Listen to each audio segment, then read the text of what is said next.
Hello and welcome. I was going to do this particular piece without filming it because it is a piece for a friend. It was on a very large canvas and I was doing it on the wax paper, so it was going to be my wax paper dip and slide again.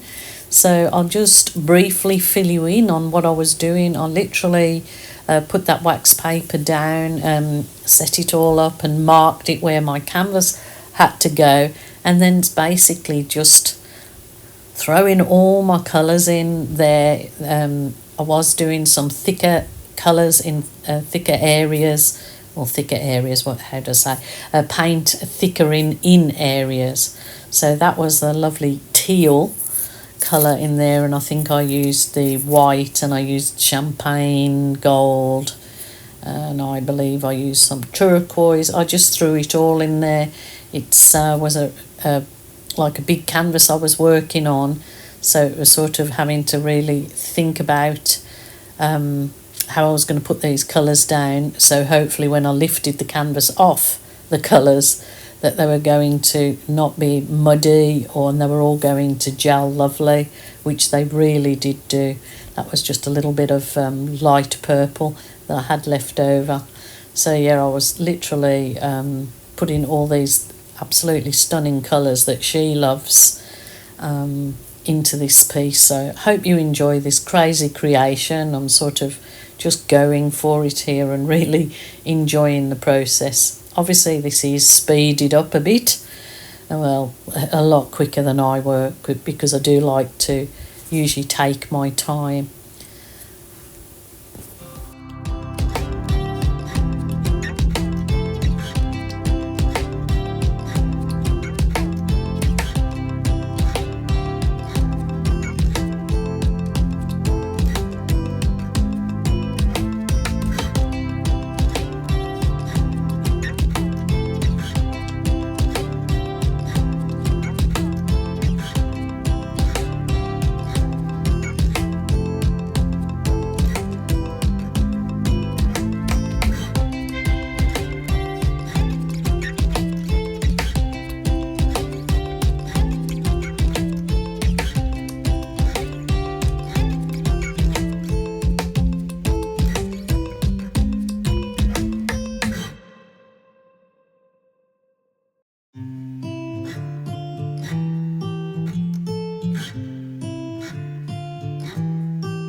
Now for the big boy. So as you see, I put all the masking tape on the bottom to keep my bottom clean.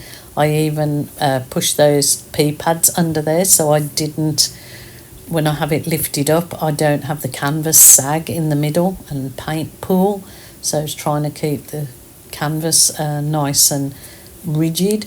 So yeah, it was sort of, because it's a bigger canvas, you really need to be mindful that you sort of press in everywhere to get that paint to hit the canvas, and hopefully not be a big muddy mess when you lift it up.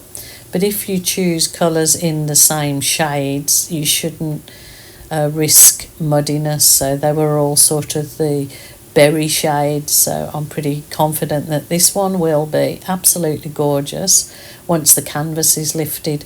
And I think doing this kind of acrylic pour, a dip and slide or a dip, on a large canvas is probably a lot easier than trying to do a very large canvas, say a bloom technique or a big swipe, or even Dutch pour or chaos blow.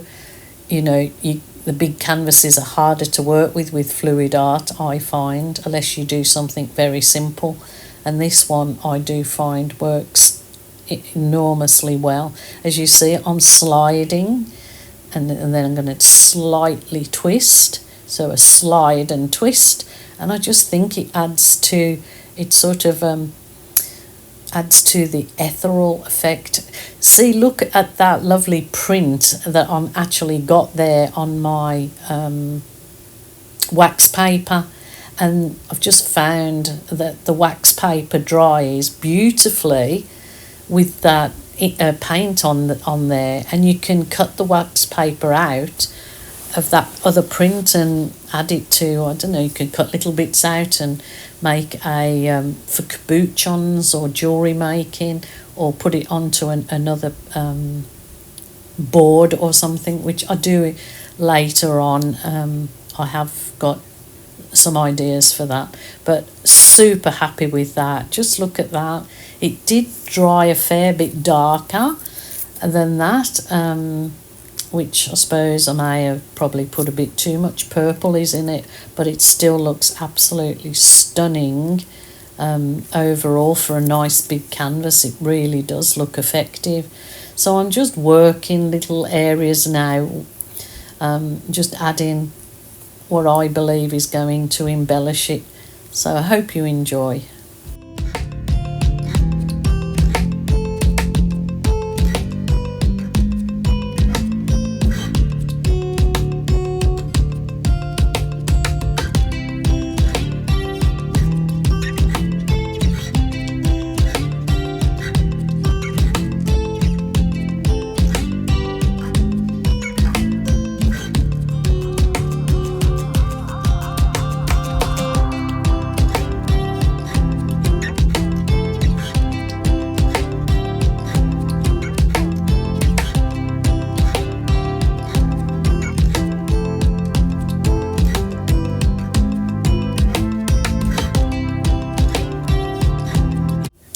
Yes, it dried beautifully. I hope you enjoy the photos at the end of it on a picture wall app, and that's exactly what the app is called, Picture Wall app. I think there's a link down below underneath my video in the description.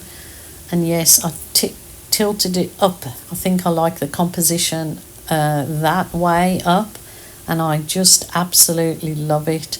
I am yet to show my friend who I've done this for, because she's actually overseas, so she may watch my video, who knows, but super happy with it. Couldn't be happier. Was super fun to do too. So my lovelies, please take care. Remember, if you're feeling sad, lonely or depressed, please ring a family member or a friend. Don't suffer in silence.